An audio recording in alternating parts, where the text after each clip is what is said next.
Hello, everyone. Welcome back to another episode of Locking It In with Deb and Per. I'm Deb. I'm Per. And we are a realtor and a loan officer in the Pacific Northwest. Welcome to Locking It In with Deb and Per. This is June 5th, 2021. We can be reached at 253-226-6454. As you know, we just passed Memorial Day. And that was a day when a lot of places were opening up for the first time. People were getting out of the house for the first time. And since then, there's been a lot of travel, entertainment, people are eating out. They're having fun with their lives and apparently not thinking as much about selling or buying a home. In fact, new home listings are down about 8% over 2019, which is down 5% from the current year's high. And active listings, which are the number of listings at any point in time, fell 37% from 2020. That seems to me to be very significant, in particular, the 8%. And in fact, more homes are getting only a single offer, or in the case of multiple offers, it's many fewer offers. 52% of the homes sold above list price by about 2% compared to about 1.5% from last year. And mortgage applications for a home purchase have gone down about 3%. Yeah, they always go up and down every so often. And the mortgage rate did rise a little bit to about 2.99%. Those are not the rates that you will get when you go to a lender. The average. The average, yes. So I've got one lender that's below that, and that's where I send most of my business. Sale of homes are flattening. Summer's well in force, and people are getting out of their house now, and I think they're not stuck at home as much and less interested in buying or selling because now they're out having fun and partying. It is true. It's very important. As a realtor, one thing that is the most important to me is owning a home. In particular, owning a home as opposed to renting, because it is difficult to get proper metrics. Most of the indexes don't really compare how affordable it is to rent or to own your own home. In my experience, without the data I'm going to share, it's the mortgage that you pay. You'll get a mortgage, and even if it's initially higher than what you were paying for rent, that mortgage will stay the same price relatively. It's not going to go up or down. It's going to stay fairly flat. And if your income doesn't go up or down, that's a good thing. Rent will go up though every year. Your rent is guaranteed to go up every single year.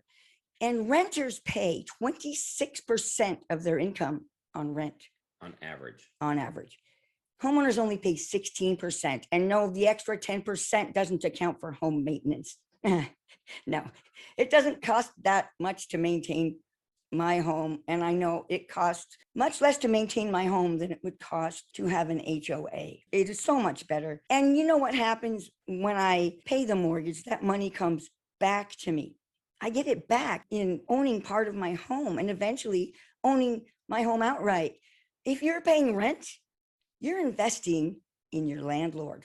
Plus, when it comes to tax time, all the interest that you pay is deductible on your mortgage. Yeah.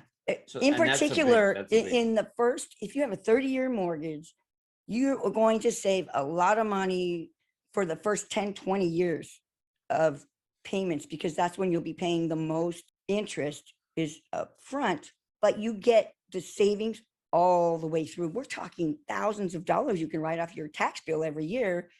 Whereas when you pay rent, you're investing money in your landlord. You're basically paying for your landlord's retirement instead of your own. And you don't have that extra 10% a month to invest in other things.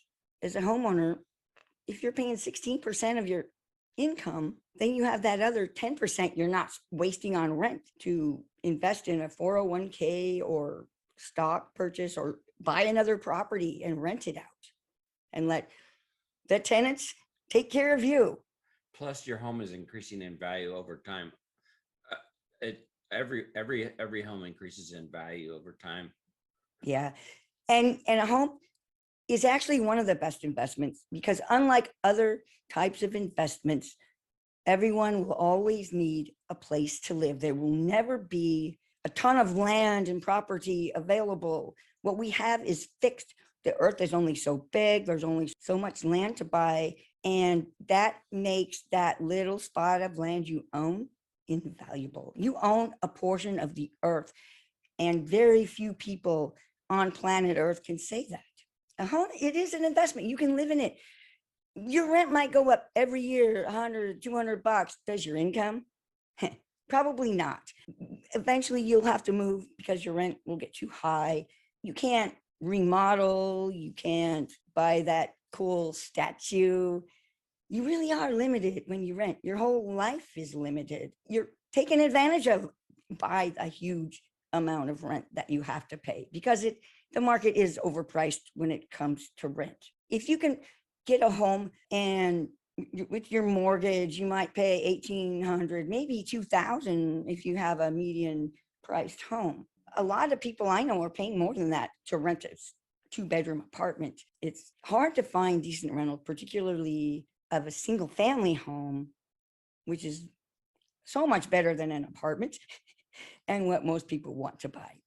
Now is, even with the softening of the market in May into June, I do believe that it is really still a great time to be out looking for a home or listing a home, considering to sell your home. It's a really good time now, I think, because it might be a little quieter right now for the time being until people start getting back into it again. Once we've been open for a month or two, I would expect a lot more activity to start happening, in particular among buyers again. Yeah, the summer is coming, and that's the busiest time of the year.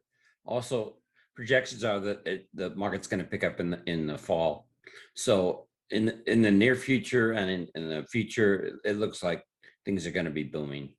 Yes, or at least more than they were. And remember, prices are still going up. If you put off buying a home, you will pay more for it later. Yeah, on the average in the United States, prices over the last year have gone up 24 or 26%. I can't remember which, but that's a big gain. That is a very large gain. And I've seen it in appraisals.